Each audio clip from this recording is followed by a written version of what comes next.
Morning. Can I welcome members, invited guests and the public both here and watching on the webcast to today's meeting of the Regeneration Committee. Members of the public may like to follow us on Twitter at London Assembly and take part in the meeting discussion using the hashtag Assembly Regeneration. Our main topic of discussion is the London Borough of Culture, but first we have a few short items of formal business to go through before we get to our guests. Please make sure that your electronic devices are switched to silent mode to avoid any unnecessary interruptions this morning. So 1.1, apologies for absence. Thank you, Chair. Chairman, apologies received from Assemblymember Arbour, for whom Assemblymember Prince is substituting. Thank you. Can I ask the committee to note the recommendations set out in item 2? Thank you. Can I ask the Assembly members to declare any other disposable pecuniary interests and other relevant interests, please? None. None. Thank you. Thank you. Minutes. Can I confirm the minutes of our meeting held on the 9th of October 2019, please? Thank you. And summary list of actions. Can we note the completed and ongoing actions arising from previous meetings of the committee, please? Thank you. So we get to the key substantive issue, item 5, London Borough of Culture. We can now move on to the main item. Can I welcome our guests to the meeting and invite them to introduce themselves? Shall we start with Justine? Hello, my name is Justine Simons. I'm the Deputy Mayor for Culture and the Creative Industries. Delighted to be here. Thank you. Shona? Hi, I'm Shona Manson, Assistant Director for Culture and Creative Industries here at the GLA. Thank you for having us. Thank you. Lorna? I'm Lorna Lee. I'm Assistant Director for Culture and Heritage at Waltham Forest, but I was the Executive Director for the London Borough of Culture in Waltham Forest last year. Thank you. Phil? Phil Porter. I'm the Strategic Director for Community Wellbeing at the Council and the Corporate Sponsor for the Borough of Culture. Thank you. And Louise? I'm Lois Stonick. I'm the Artistic Director for the Borough of Culture, Brent. Thank you very much. And I'm kicking off with the first question. We'll start with the Deputy Mayor. Could you briefly outline what the GLA is hoping to achieve, please, through the London Borough Culture Programme, and how will you and others robustly measure success or otherwise? Outline achievements and measure success. Sure. Okay, starting with a bit of background. So the Mayor made a manifesto commitment to establish the London Borough of Culture competition, and it was inspired by the successful schemes, the European Capital for Culture and the UK's City of Culture. And the idea was to put a spotlight on, some of our fantastic boroughs. Setting it in the context of London, culture is London's DNA, big part of our identity as a city, generates 52 billion a year, 1 in every 6 jobs is a creative one, and 4 out of 5 visitors come to London because of culture. However, only a third of Londoners access our cultural riches in the capital, so the vision for London Borough of Culture is to open up culture to more Londoners, take culture to the doorstep, as it were. And the aim of London Borough of Culture is really to celebrate the distinctive character of the boroughs, the people and the heritage, reveal hidden stories and bring communities together. So it really is about delivering ambitious cultural programmes, actively engaging local residents and placing culture at the heart of communities, drawing visitors from across the city and encouraging boroughs themselves to work across the different departments and think of this programme as a kind of strategic initiative across all the different programme areas. Waltham Forest was the first ever London Borough of Culture last year, with a really bold vision and ambition that you'll hear about shortly, I'm sure. I would say the Waltham Forest Borough of Culture has been successful beyond our wildest dreams. They've shown us that culture isn't just for people in Zone 1, it isn't just for a small section of society, it's for absolutely everyone. In terms of kind of measurements and success, we can go into this in more detail, but in headline terms, there have been over 1,000 events, over 500,000 visits to cultural activities. Every single school in Waltham Forest has been involved, that's 88 schools. It's given a huge boost to the local economy. Just looking at the 10 major pillar events, 4.1 million was spent by audiences, and 83% of attendees spent money locally. 70% of creative businesses in Waltham Forest reported an increase in revenue. 241 local businesses were commissioned through the programme. So I think what you'll see is a kind of really holistic impact in the borough, both socially and economically. The leader of Waltham Forest Council has described it as life-changing for the council, and what it's done, which Lorna can talk in more detail about, is helps the council to embed culture across lots of its different strategies. It's really shown the power, I think, to bring people together through culture and transform especially young lives. And then this year, it's Brent, and a week and a half ago we were all over in front of Wembley Stadium with a fantastic opening show that Lois oversaw. And there's a really exciting programme planned celebrating the diversity of the borough, but with very much kind of young people at the heart of the programme. The spectacular opening at Wembley, there'll be a mile-long street party along Kilburn High Road, a reggae takeover of Holston, and new work from Brent's very own Sadie Smith. And of course the Euros are happening next year too. Eyes of the World will be on Wembley, so it'll be an opportunity to bring culture and sport together. So we know that Brent 2020 will be transformative, and also we're looking forward to revealing the next 2 title winners very soon. So I think, you know, it was a bold idea for London. We've tested it out, and we're really, really happy with what's happened. I think it's tremendous success and a real flagship for London. Okay, thank you. Could I ask maybe you write to us more on the, sorry to be on the negative side, but on the second part of the question, how will you and others robustly measure success? I think obviously it's a work in progress, but the kind of KPI side is something that most of the Assembly committees are always keen to understand more. So I won't go on about that, but if you could write to us, that would be great. Thank you for that. Second question, again to the Deputy Mayor at this stage, please. The Mayor takes the final decision on the London Borough of Culture Award winners. For 2019 and 20, did his decision differ from the recommendations put forward by City Hall officers and the partner board? No. Okay, so you recommended the 2 boroughs and he rubber stamped it.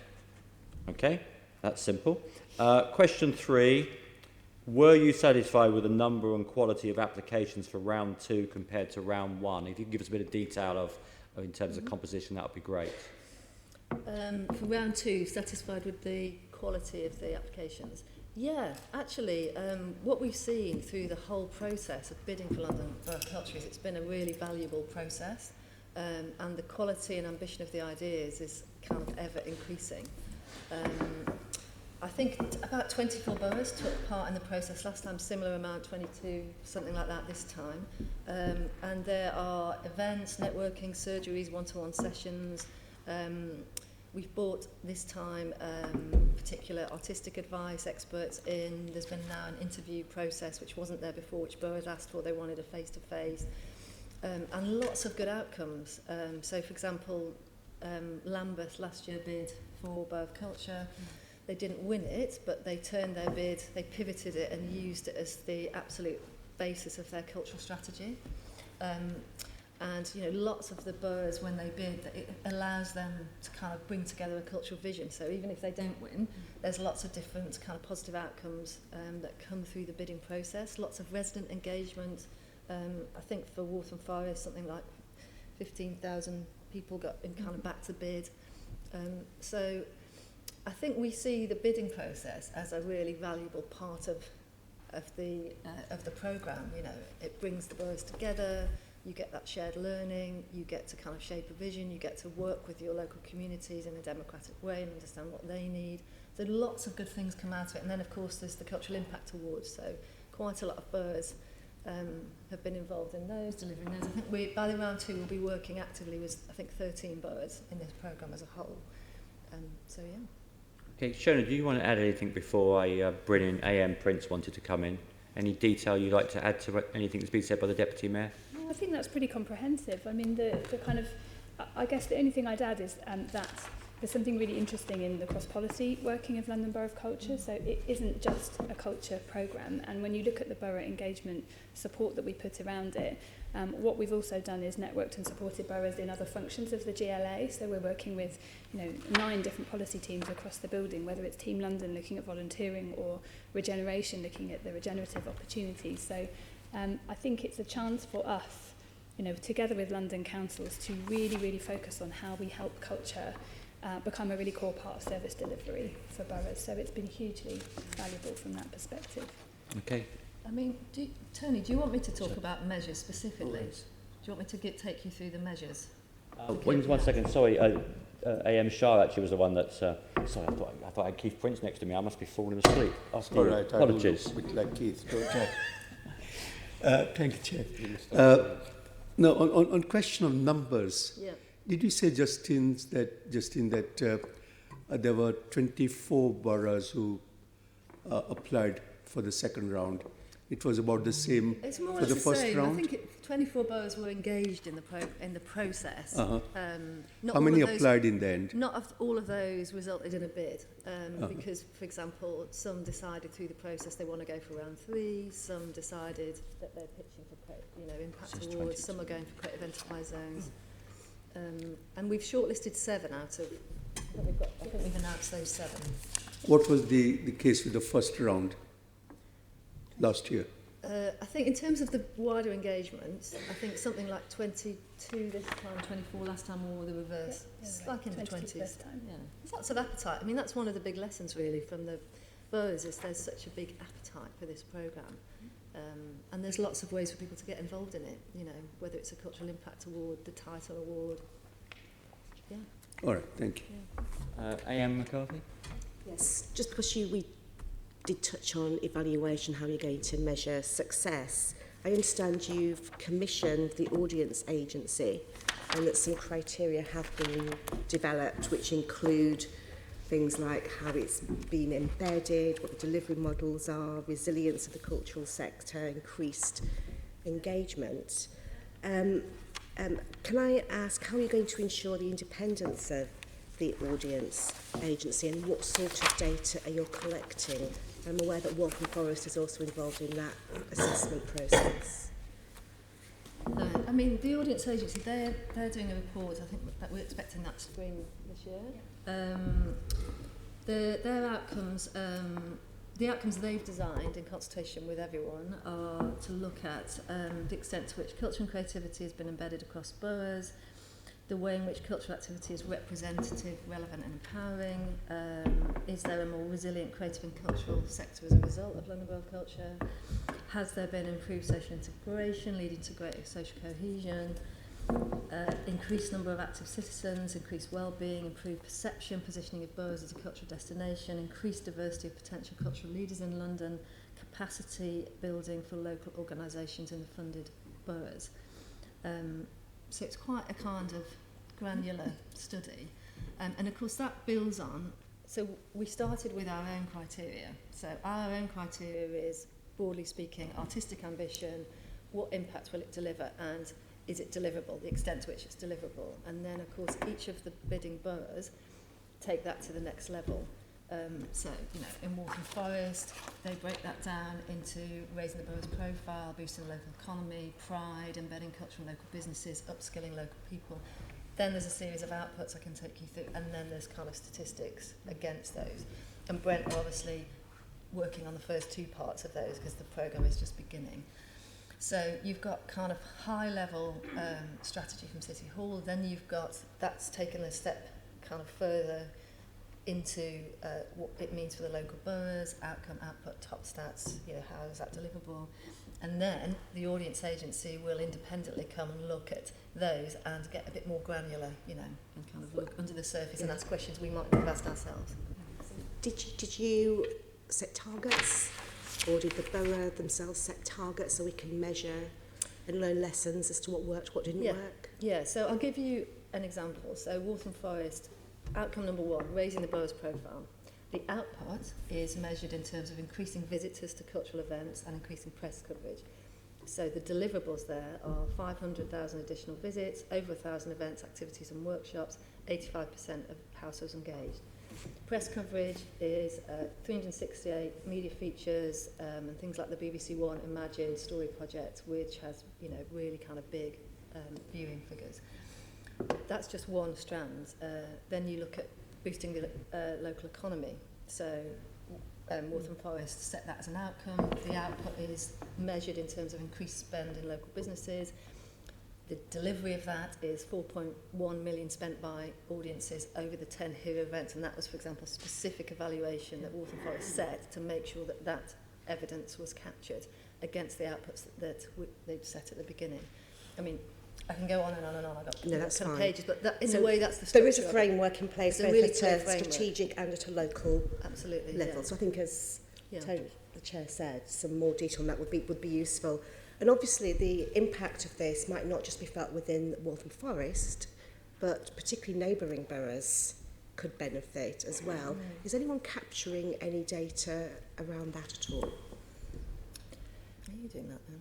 We haven't captured data specifically, but we do know where our visitors come from, and it's quite interesting that we've had a really fantastic response to our volunteers, and 32% of our volunteers come from outside the borough. So we're doing more work there to find out. It might be friends, family, or they might have moved, but the fact that people want to come and volunteer in Waltham Forest, and they're not just neighbouring boroughs. So a lot of this data, as you know, engenders further questions. But we're not doing specific impacts around the boroughs directly. Okay. And can I ask, did this process, and being the London Borough of Culture, did it lead to actually Waltham Forest working more closely with neighbouring boroughs in delivering any events at all? Because we know that people in London don't live by borough boundaries. We did focus on, so our aim was to encourage local residents to explore what was on their doorstep. And Waltham Forest is like many outer London boroughs, it's sort of long and thin, and at the northern fringes there's Epping Forest, which is very different from the southern neighbourhoods of Leighton and Leytonstone, which neighbour the Olympic Park. So our primary objective was to get people to really discover what was on their doorstep, and therefore we placed our events strategically across the borough and within every ward of the borough. So that was our objective. But we are also working with Brent in terms of sharing learning. Okay, thank you.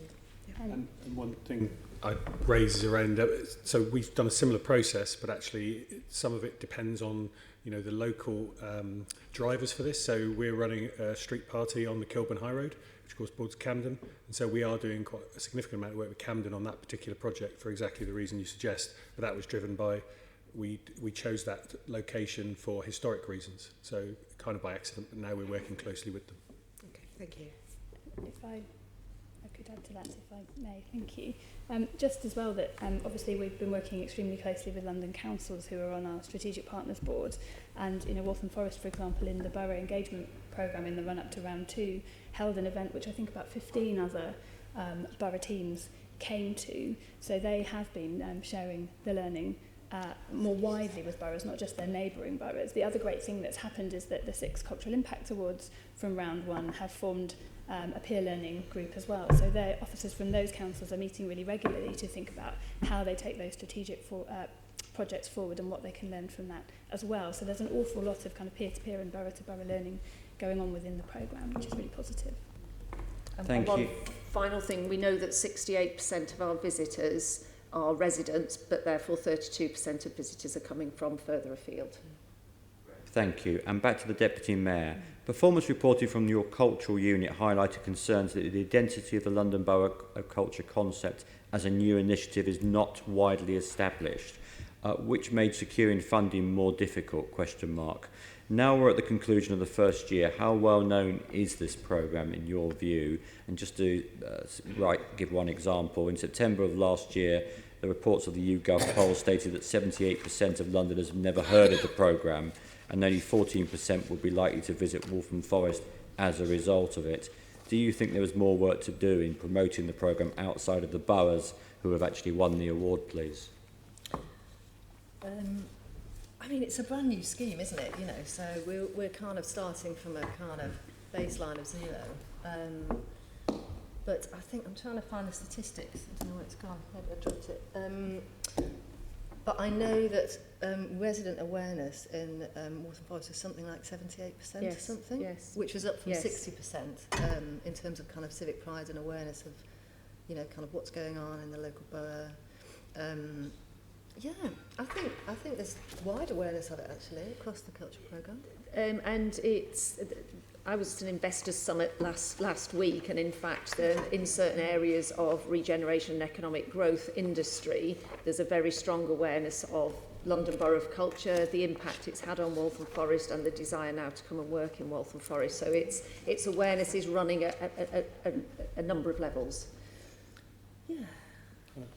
What I'd say as well, also sometimes the brand might not be the immediate thing, but the specific events which the brand has allowed have much more resonance. But I would also second that point. I mean, we've got significant awareness among businesses in Brent and around funders. So we've had people coming to us because of it as a positive, I think. Great, thank you. My final question, apologies, some of these are a little bit negative in the way they've been written, but how does the GLA assist resource-constrained boroughs to ensure there is an equal opportunity to benefit the London Borough of Culture? And perhaps, Deputy Mayor, you could maybe also answer, there's 10 boroughs that clearly aren't engaging with the process at all at the moment. What are you doing to try and get those 10 to get involved? Sorry, what was the first part of the question? I didn't quite understand that. How does the GLA assist resource-constrained boroughs to ensure there is an equal opportunity to benefit? I think the R way basically is why aren't the other 10 getting involved? Yeah. Just give me 36. I've got quite a kind of detailed breakdown of what they're doing. So, two things. One is quite an really extensive borough engagement programme. So, combination of one-to-one surgeries, 12 boroughs taking part in those. Waltham Forest did a sharing workshop, 10 boroughs took part in those. There's been an evaluation workshop, 11 boroughs. There's a cultural partners networking event, 14 boroughs. So that's bringing cultural partners with boroughs together to kind of see whether there might be partnerships they want to develop together. 17 boroughs engaging directly with our support officers here at the GLA. Also, bidding boroughs could receive a development grant from the GLA to help them. So if, for example, they didn't have the expertise in the team, they needed to bring a particular kind of technical expert or specialist in, they could apply for a small grant from us to support them in that process. So a lot of effort in terms of levelling the playing field, plugging gaps, supporting boroughs, peer learning. I think the team have put together a fantastically deep and extensive programme, which Shona can... I mean, Shona, I think, again, you're saying what you've done in terms of with the boroughs that are engaging. Can I just quickly ask you in terms of, say those 10 boroughs that aren't engaging, are they just too busy doing other things, or...? I think there's a variety of reasons. I mean, every borough is starting from a different position, with a different population, with different challenges. So, for example, through our cultural infrastructure plan, we've been trying to help boroughs think more strategically and understand their assets and the opportunities. We have a kind of borough engagement policy across our team, so we put a lot of time and effort in London Borough of Culture, but also through creative enterprise zones, for example, in engaging boroughs in lots of different ways. So, for example, other things that will happen through this programme, everyone who has engaged, I know that's not the question, but we'll have really in-depth feedback sessions. There'll be a conference in the spring looking at the learnings from Waltham Forest, which we will really work hard to try and encourage all boroughs to come and attend and learn from.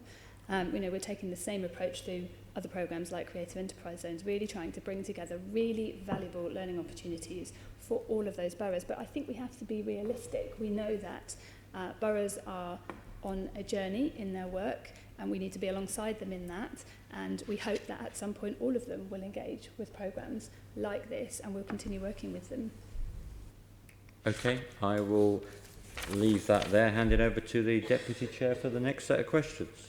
Chair, before I go on to the next section, which is about Waltham Forest experience, on the question about it's about participation of boroughs. Any idea? Do we have any figures as to what is probably like, let's say, average spend to prepare bid for? Prepare the bid. Do you have any? That's not a figure that I have. I mean, we know, for example, we gave grants in the second round of about £12,000 so that boroughs could invest in that process. We know that community engagement is really valuable. It's not just about the application, it's about what happens next and what's catalysed through that. But no, the boroughs didn't declare to us what they had galvanised, and everyone took a different approach to that. So some will have had a very specific focus in that application. Others, like the Lambeth example, really saw that as the opportunity to both make their bid but write their culture strategy. And actually, as a result, they were a successful creative enterprise zone and had a cultural impact award off the back of that investment. So it varies. Yeah, I guess, I mean, you can talk about this, but also in your bidding process in Brent, you worked a lot with the community and young people, and that really helped you to kind of shape the bid. It almost like your community engagement started at bidding stage, really, didn't it? You know? Okay, if you can move on to a section on Waltham Forest.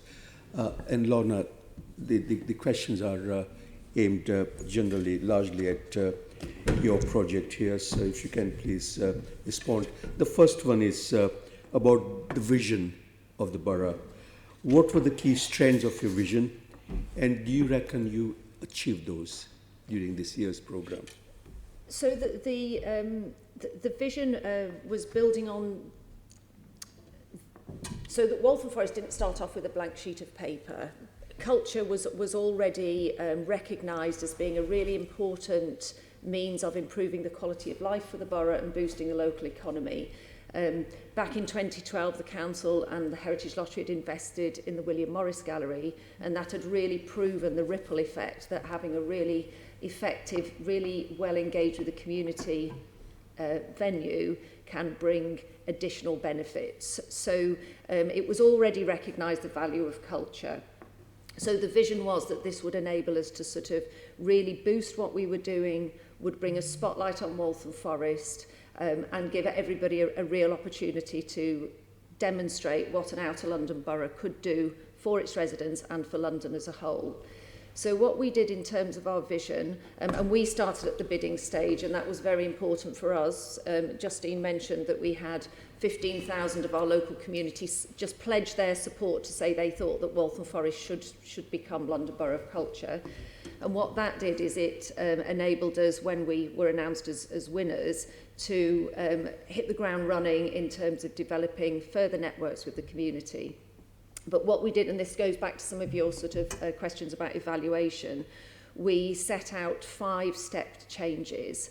And this was picking up on some of the points Justine had said, and this was about culture as identity, about putting Waltham Forest on the map, about, I don't know if you know Waltham Forest, but a lot of people think Walthamstow is Waltham Forest, but Waltham Forest is a lot more than Walthamstow, and to sort of recognise that it's Chingford, Walthamstow, Leighton and Leytonstone, so that was an ambition.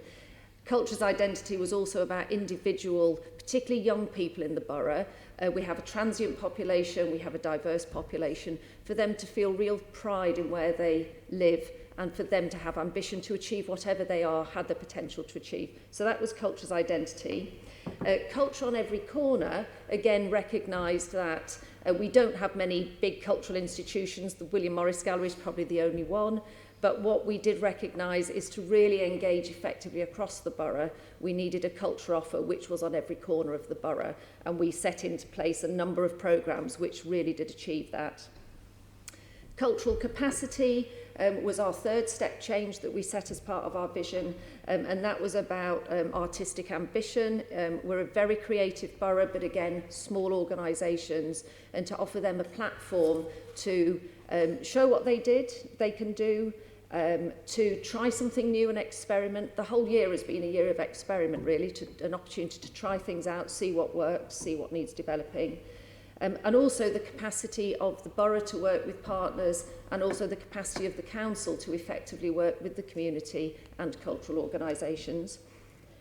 Culture as a career is probably really obvious, but the mean wage and salary of people in Waltham Forest is below average. This was about enabling young people, but again, particularly young people, to have the right skills to work in creative industries in the borough and improve their life chances. It was also about attracting businesses to the borough to take advantage of this creative workforce.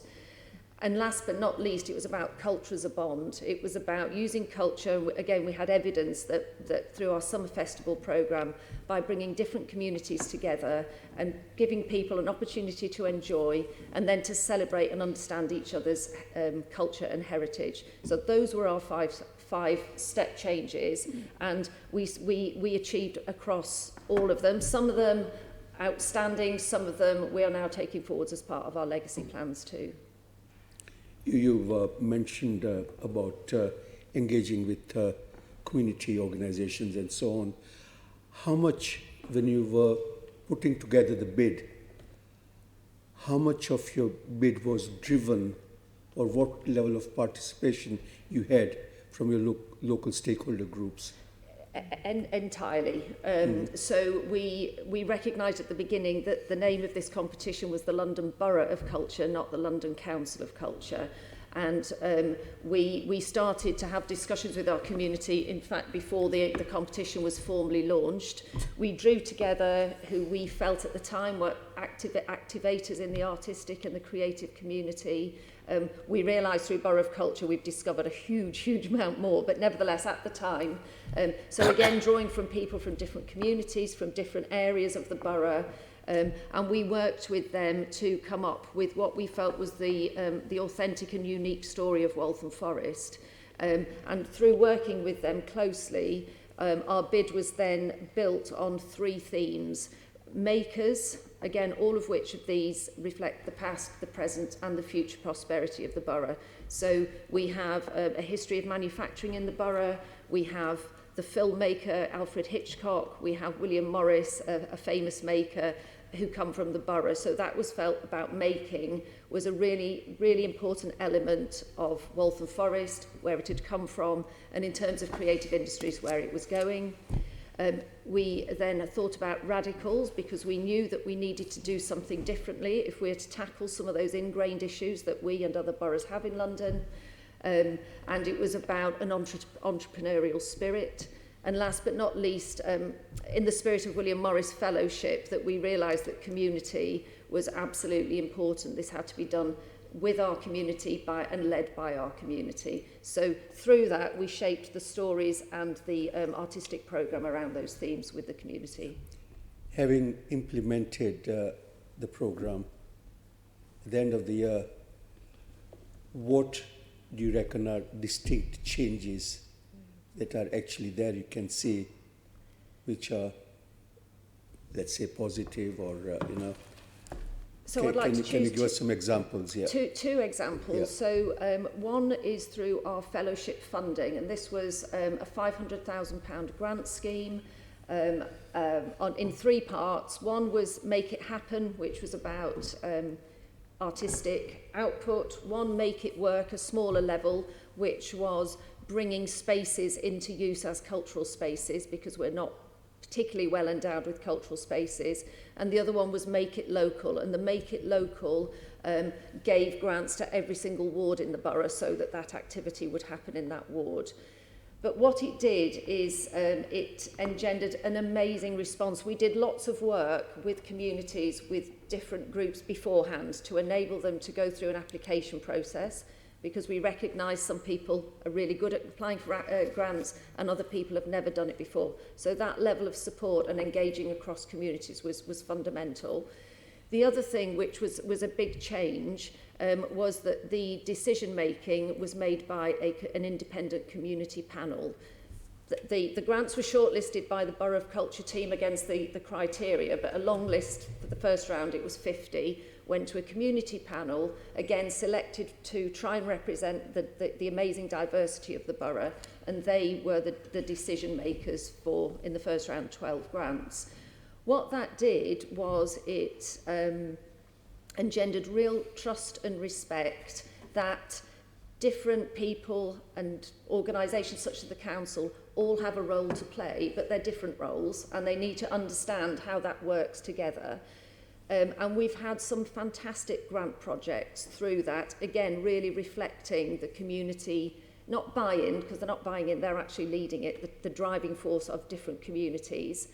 That has now reflected on general working practices across the council, We have a number of initiatives, whether it's our Connecting Communities initiative, our response to climate emergency, but all of that and our vision for 2030 are genuinely being co-created with the community, rather than just being consulted on. Members of the community there right at the beginning to say, okay, how do we go about this? So that has come from the processes that we learnt to manage through Borough of Culture. Yeah. In terms of sustainability of what you achieved, how are you going to monitor? How are you going to make sure that the achievements are sustained and you build up upon them? You mentioned independent community panel, for example. What will be the future of that? Would initiatives like that continue so that you can not only sustain but actually build upon those achievements? So we're absolutely committed that will happen. And what's interesting is having met many artists since Borough of Culture, they've recognised that they've now got the connections and the networks to make it happen as well. So it's no longer all that responsibility sitting with the council. There is sort of a shared responsibility.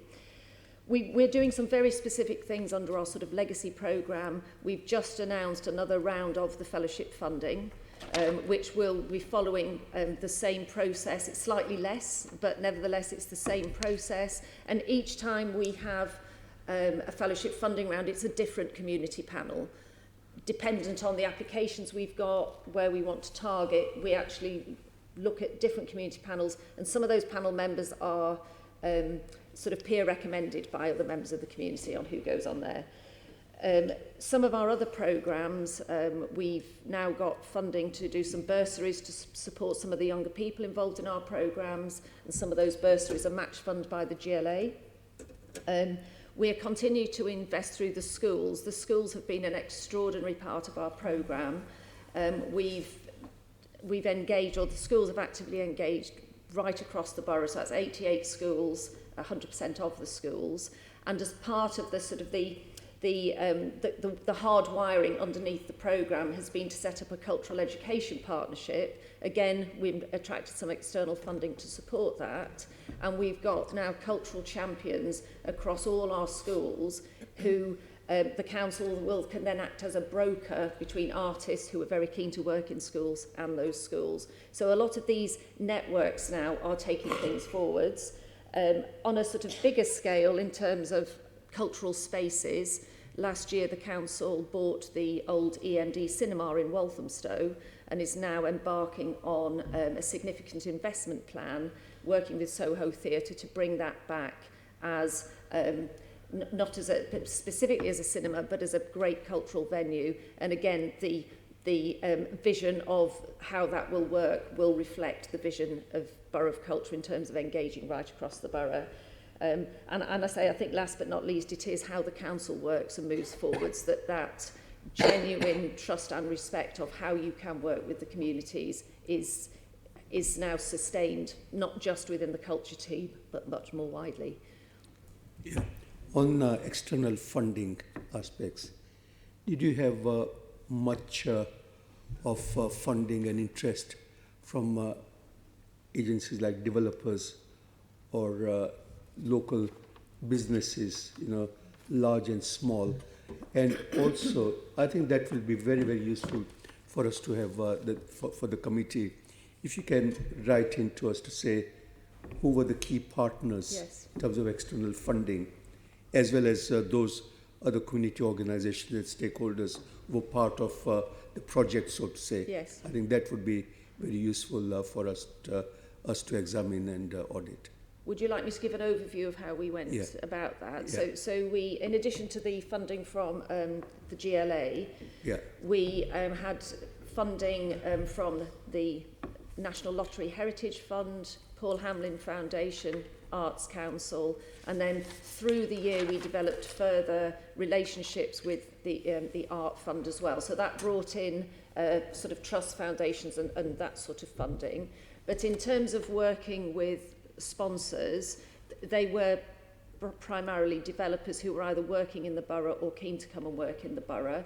and we secured significant number of those before we embarked actually on the programme, because it was a complete unknown. We could draw on the whole City of Culture basis, but there was nothing in terms of London. So I have to say I was very pleased with how we managed that. So we had a high level of our sort of headline sponsors, and then we also had something called the Makers Club, which was a much lower level of sponsorship, which enabled smaller organisations. And we are continuing to work with those partners to both keep them invested in a sort of emotional way in what culture can do for the borough, but also, as we are now developing further programmes, we hope that they will be able to support us further as well. Just sort of rewinding a bit in terms of the bid itself. How much time and money did you spend on preparing your application? The money side of it was about £25,000. Mm-hmm. A lot of that was about a big campaign to engage the community and find out from the community and from our artist practitioners what they felt about it. So we did a lot of marketing and promotion around our summer festivals. In terms of time, I worked on the bids. I dedicated a lot of my time. I can't actually give you a quantum of the actual time, but it was my time from our insight team, and time from some of our programme management and our comms teams as well. So it was a priority. It had to be a priority of the council. So we did dedicate quite a lot of our time between the end of June when it was announced, or in fact we started before that, and then the 1st of December when the bids were due in. Okay.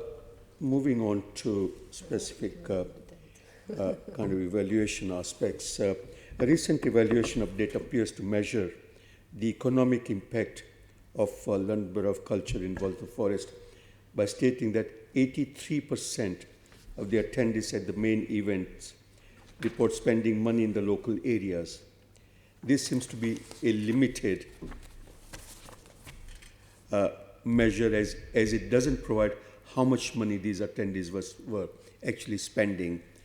Are you undertaking any economic analysis beyond this particular level, including whether there is a measurable return on the investment through the programme? Yes, so we did over 1,000 events and activities, so it wasn't feasible to evaluate the economic impact across those. So we looked at some specific ones in our hero events, which were the big, sort of the high profile events, if I could say that, which attracted more people. But the evaluation of that has demonstrated that £4.1 million was spent by visitors to those hero events across the year. We as a team have just moved into the Economic Growth and Regeneration Directorate, and we're working really closely with the business team to continue to roll out programmes which we will aim to engage with businesses and improve that spend. But 4.1 million over the year is so from your experience to date, having been part of the project, not only there have been obviously cultural and creative kind of benefits and advantages across the board, but there's also a sizable kind of major economic benefits also that this will bring forward to the borough, to the community. Yes, and as I'd mentioned earlier, there are more people and partners who want to come and work in the borough, so there's sort of secondary and tertiary attraction. We are seen as a borough who can deliver good things, so whether it's grants not about culture, but we know that there is a general feeling that people are being successful with other funding bids because Waltham Forest has got good credentials. Good. One last question. With that wealth of experience you had, and in terms of lessons learned, how much of communication or dialogue you had with Brent, obviously the new Borough of Cultures, as they like to call, which I'm pleased is my borough I represent.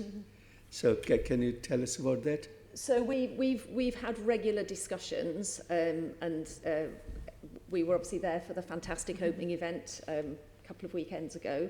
So in a very practical way, the GLA have been looking at how teams work across the year and have been supporting some reflective learning, so that very early on, when we were part through our programme, delivering as a local authority and some of the challenges that that might provide in terms of procurement and all those sorts of things, we could share some of the quick wins with Brent and demonstrate ways in which we've been able to manage with different systems. So that was a very practical thing.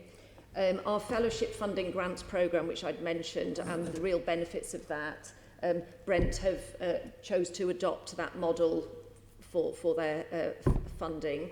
And at a sort of the most senior level, the leaders and the chief execs of both councils have had regular discussions in terms of learning and dialogue about how both programmes are developing. So it's been a lot.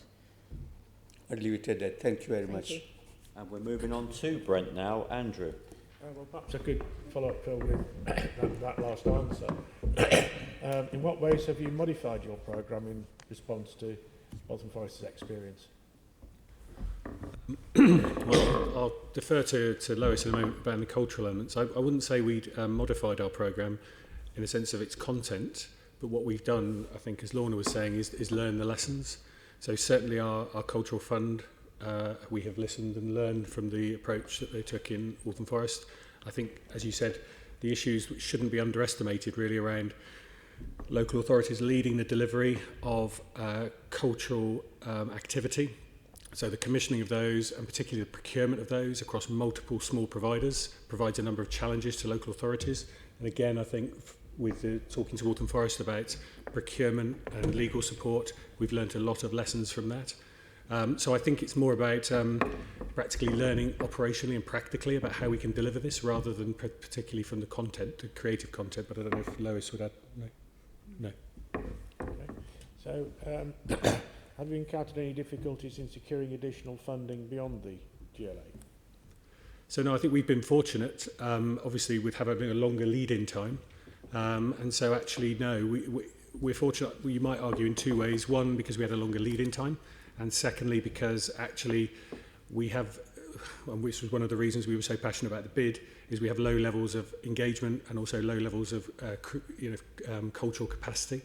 So actually we found that I think we've attracted nearly £800,000 through corporate sponsorship, and we expect to go higher, and we're continually working on that. But secondly, institutional funding seems to be that we have an attractive offer, because they're looking for ways to come into our borough, and actually what we lack in our borough is that infrastructure to help smaller organisations to bid and to be part of that institutional funding regime. So one of the things we're very keen to do is to make sure that this, one of the legacies of our Borough of Culture is that. So you may see we're setting up a trust, and one of the key objectives of the trust is to work with a range of different smaller cultural providers in Brent to try and upskill them and to be able to access that wider funding. Okay. So what are the key strands of your vision, and how much of that has been driven by local people? Sorry, could you say? Yeah, what are the key strands of what you're trying to do, your vision, and yep. How much of that has come from local people? How much of that has come from local people? So I was just making some notes, because I think it's important to maybe tell a short story in the sense that where we started from. So we started from this basic position, I think, of low levels of participation in the borough. We also started from a position where we had, like many London boroughs, disinvested in cultural services, and even prior to the opportunity to bid, we were actively considering and actually looking at our cultural strategy and trying to understand the role that a local authority can play. And I think particularly that move, as we saw it, from, if you like, having a budget and putting a programming budget out there so that a cultural team can program cultural activities, to moving to a facilitative and an enabling role, where actually we brought partners together and we accessed other opportunities, because that's just the financial reality that we have in terms of that. So the timing of this was very good. So I think that's why we started from this. I think then once we got into the process, as Justine said earlier, it was very much as we could in that period, although doesn't feel like it was June to December. It felt a lot shorter than that. But through that period, we actively engaged. We had a stakeholder board, which was across a wide range of organisations. We very actively got out into the community to try and understand what they would want from this. And I think some practical things changed. So, I mean, the focus on young people very much came from the engagement we did and the need to drive it, because actually we found that cultural engagement was even lower among young people. Secondly, I think that point about people, I think I've heard it in Waltham Forest too, that actually people don't know where Brent is often. They know Wembley, they might not know Kilburn, they might not know Alperton, all the other places in Brent. So actually people wanting to tell the story of Brent was very strong and passionate. And I think also people felt, and this is why we're now we call ourselves the London Borough of Culture, is that actually we had a wide range of cultures, but actually they tended to be perhaps in people with often staying within their own cultural groups and seeing activities. And what we really wanted to do was to try and make a programme that allowed people to experience each other's cultures. So I think all of that came from the process. And I think finally that point, this probably didn't come so much from the people, but the fact that we recognised from talking to institutional investors that actually we struggled, we didn't have the infrastructure. One of the things we were really keen to do coming out of this was to make sure we did have that infrastructure. I might just ask Lois, because Lois led that kind of engagement process and would be able to talk a bit more about some of the fine detail. So in terms of the engagement, we started with a group of 12 young people from Brent who are still part of the programme now. They've now turned into the Blueprint Collective, but we were working with them all through the bidding process to help us put the ideas of the programmes together. So there's quite a few of the kind of core 10 programmes. I'd say about 4 of them actually came from that group of young people. So that group is now, we've now got 82 young people that are working across the borough to help us shape the year. And alongside the Blueprint Collective, we've got community advisors. That's 42 active members of the community who came to us who wanted to be part of the Borough of Culture, be part of the decision-making process. They've sat on the board, like with Waltham Forest, for our community fund. And then alongside that, we also have about 120 volunteers that, again, helping us shape the year. And then along with that engagement, every single one of the programmes that we have got an engagement board around them to ensure participation is at the heart. So an example of that is Rise, which was our opening event. There's 340 members of the community that took part and performed in that. And helped to shape that. And that was from people who were actually dancing it to local choreographers who were just starting out in Brent who wanted a role in choreographing it and helping train the dance classes. So I'd say kind of participation really started at the beginning with that group of 12 young people, and it's just grown and grown and grown as we've kind of built up to this year, starting the year. Okay. And then moving on to lessons learned, Joanne. Yes, we talked a little before, and Shona, you talked about some of the sharing events you're having that London Councils is involved in, and to have peer learning and a conference, I think you said you're going to have later this year. But can I ask, what particular challenges have you encountered, and what lessons have you learned from that you're able to pass on to Brent, the next Borough of Culture? Is there anything that's been particularly challenging? I mean, I'd say in terms of from our perspective, from looking through the City Hall lens, I think there's 5 big lessons. The first is, we've talked about this, there's a really big appetite from boroughs. Really kind of interested in how culture can play a role in terms of community cohesion, identity, civic pride, all those kind of things, social, economic value. So, you know, for a brand new scheme to get kind of over 20 boroughs engaged in each round, I think is really, really significant. It's an unknown, untested thing at the very beginning. So massive appetite from boroughs is number 1. Number 2, I'd say, is the point we made at the beginning, which is that it really delivers both social and economic kind of value for boroughs. It can be a very kind of sophisticated programme, actually. Can be kind of bespoke and tailored, and can really work for what boroughs want to achieve, often in a way that other programmes can't, you know. Culture is a way to engage people who might not be engaged in other things. Lesson 3, I think one of the things we've been blown away with is the potential for partnership is just immense. You know, Waltham Forest established, I think, 300 new partners, worked with 800 cultural organisations and artists. We looked across the programme and we noted down 1,200 partners across the whole of the London Borough of Culture programme. I mean, that is an extraordinary amount of partnership working across the city for one single programme. Lesson 4, I think it's been really successful at breaking down silo working in terms of a government context. So in the GLA, for example, it's involved 8 GLA teams on panels and workshops and different kind of working groups, etc. You know, whether that's kind of regeneration or youth or Team London economics, you know, across the GLA, 8 teams actively involved in the process. And I think for Waltham Forest too, you know, embedding the programme in economic and regeneration, in young people, in children's services, etc., etc. So I think it has, you know, we wanted it to be a kind of change programme, and that's what it's been, I think. It's been a strategic change programme across local government. It's not something that's a kind of isolated programme over here. It's absolutely a change programme. And both, you know, the leader and the CEO of Waltham Forest describe it as life-changing for the council. That's what they say.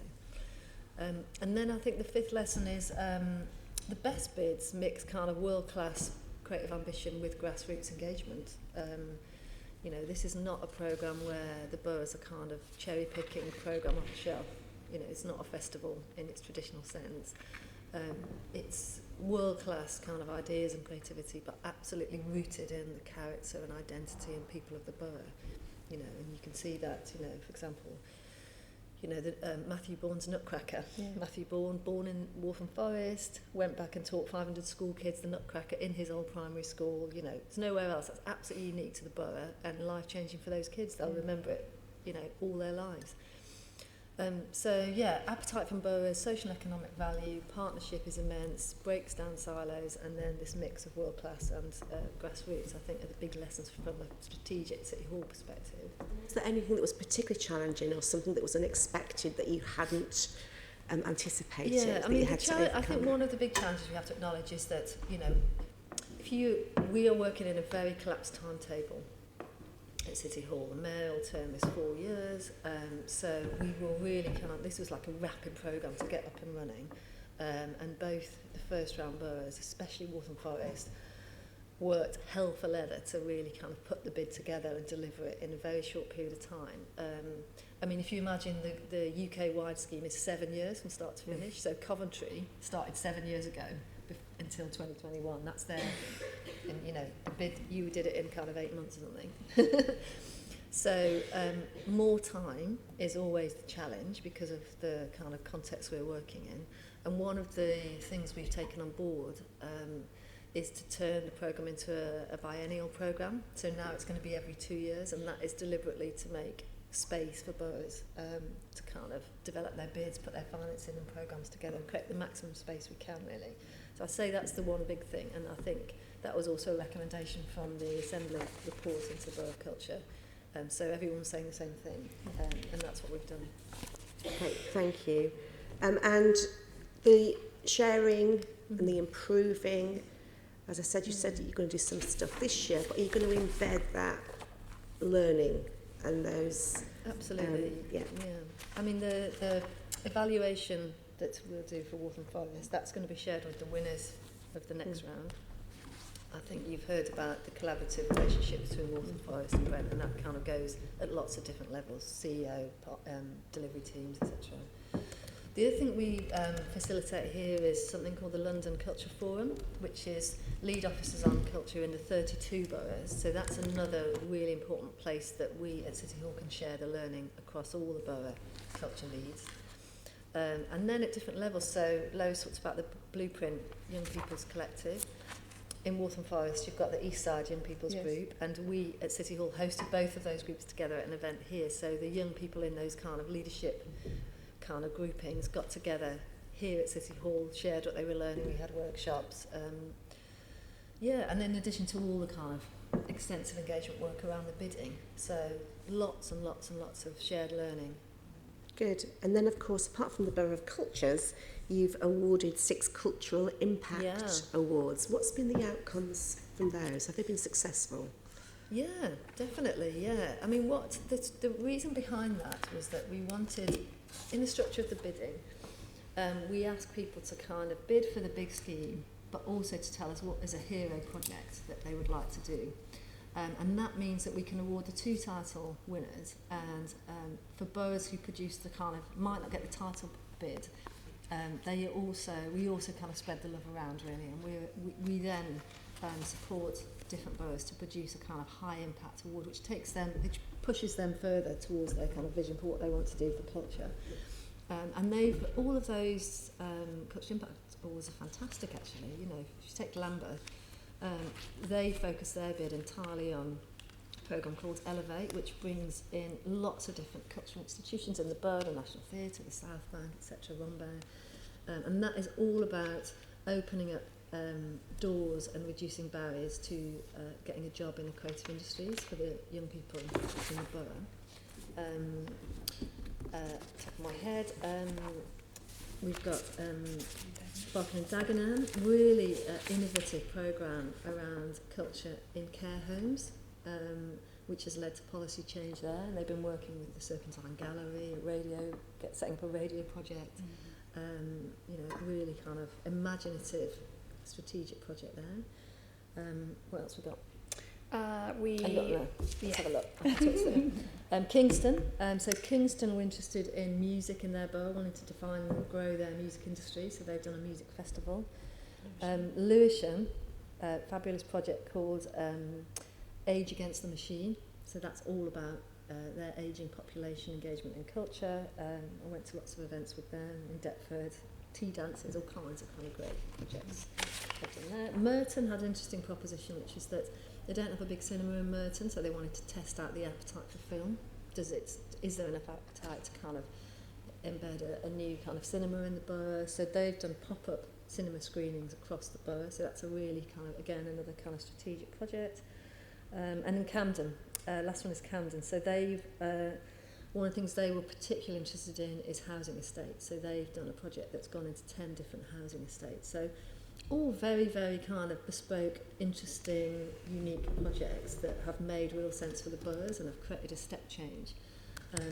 You know, and lots of them, you know, it's a stepping stone to kind of bigger ambition, to kind of redoing a bid the next time round, etc. So, and it allows the programme of London Borough of Culture to reach many more boroughs. As I said, you know, by round 2 we will be actively working with 13 boroughs. So there'll have been 4 title awards and 9 culture impact awards. And none of those are complete yet. So, for example, Lambeth have turned their project into a 3-year programme. And in Barking and Dagenham, they've secured really significant funding from the Violence Reduction Unit to scale up that work with culture in care. So, you know, actually the Cultural Impact Award impact we'll probably see over the next 5 years. So it's really important that we're capturing the learning from that as well. And you're sharing that learning, because some of those sound really interesting projects. Yeah. They're really Okay. Thank you. So could I ask you write to us on that? I'm particularly interested in the care one on Barking. Give us a bit more detail. That would be really helpful.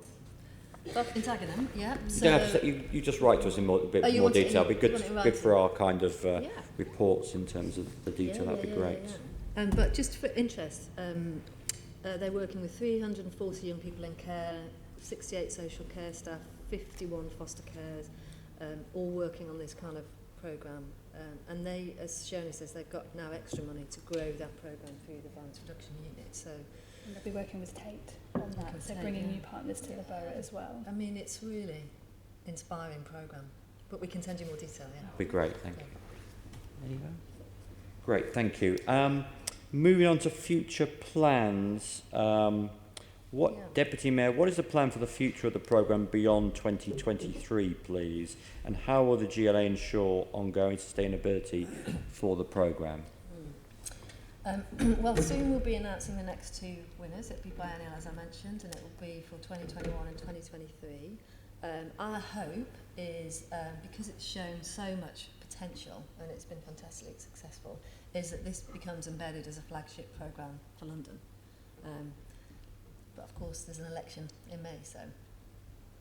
Can I ask in terms of, did you try to get more, you mentioned a number of funders, did you try and get outside commercial, private organisations involved as prime sponsors on this?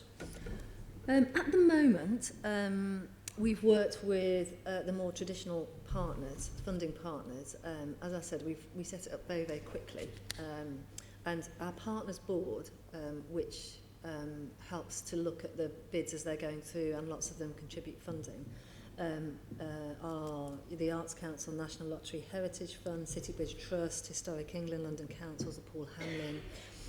And often some of that money doesn't come via the GLA. So, for example, the Arts Council are on the Strategic Partners Board, but they will direct strategic funding to the borough and the organisations in the borough. So those organisations then bid directly to the Arts Council, so it becomes a strategic priority for funders, even though... But do you think you'll... I mean, we all know that those very worthy organisations, but do you think you'll be going out to the commercial sector going forward as well? Yeah. I mean, largely that the commercial work has been led at a kind of borough level, because it's a localised programme, and there's a kind of logic to where you put your resource in terms of sponsorship, you know, local businesses contributing back to the community, developers who have got a big stake in the borough. But, you know, with more time, absolutely, we'll be thinking more broadly about what other funding we can be bringing in. Great. And we should finish with final word to the boroughs. I'm always, as a borough councillor, still I'm very biased in favour of boroughs, I declare. So to Lorna, Phil and Lois, what would each of you like to see changed about the programme, improved as the programme goes forward? Lorna? Well, I think that, I mean, when I was thinking about what would we like to be changed, it was about the time. However, the time really helped us get through some of the systems, because we didn't have the time to do 6 weeks or whatever. So it, in fact, the time helped us improve systems for the better, I think. I think the shared learning, and I think it's probably not different, is in fact that it remains different in each borough. I don't think this is a one size fit all. I don't think we should have the same evaluation criteria. It should be allowed to be different. And again, it was because of the time constraints. But what happened is that we didn't have our full programme defined right at the bidding stage. But because of that, we could use continuous learning throughout the year. And so the end of the year, I think we were doing better than we might have done right at the beginning of the year. So generally, I mean, I think to allow it to be authentic and unique in each borough. Thank you. And Brent? Well, I mean, I would agree with all of the points that Lorna made there. I mean, I think it strikes the right balance. It's given, as I say, it came, or we applied at a key point where we were looking at a change, and it's given us the, I guess, a financial incentive, but also the benefit of all the learning from all the other organisations.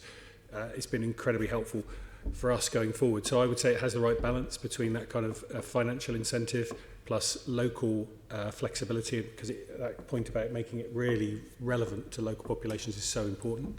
So yeah, I don't think I'd have any major changes that I would propose. I think it works well. Okay. Any AM final questions from my colleagues? No? Great. Well, can I thank our guests for their attendance and very helpful contributions to the discussion. It is appreciated. Thank you. Can we note the report and the subsequent discussion, and can we agree to delegate authority to me as chair in consultation with the deputy chair to agree any output from the meeting, please? Yeah, agreed with all of that, Chair. Thank you very much. Moving on, Regeneration Committee work programme. Can we note the progress on the work programme is set out in the report? Note the topics for the meetings in February and March of this year, as agreed at the GLA Oversight Committee on the 17th of December. Yeah. Thank you. Date for next meeting is Thursday the 27th of February, 10 AM in this chamber. Any other business? No urgent business? Great. Thank you once again, all of you. Thank you.